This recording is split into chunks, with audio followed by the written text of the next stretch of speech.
FIFA ലോകകപ്പിനുള്ള Brazil ടീമിനെ പ്രഖ്യാപിച്ചു. ആശങ്കകൾക്കും കാത്തിരിപ്പിനും വിരാമമിട്ട് super താരം നെയ്മറെ ടീമിൽ ഉൾപ്പെടുത്തിയിട്ടുണ്ട്. പരിക്കേറ്റ റോഡ്രിഗോയും എസ്തേവോയും ടീമിൽ ഇടം പിടിച്ചില്ല.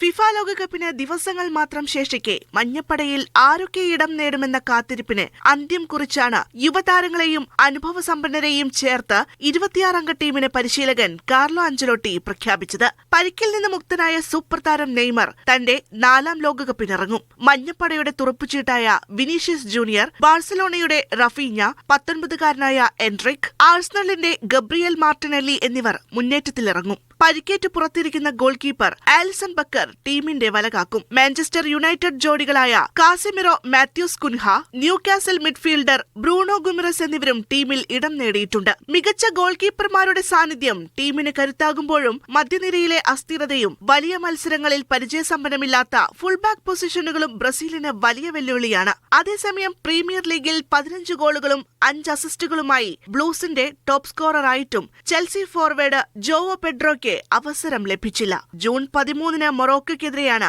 കാനറികളുടെ ആദ്യ മത്സരം. Sports desk, media 1.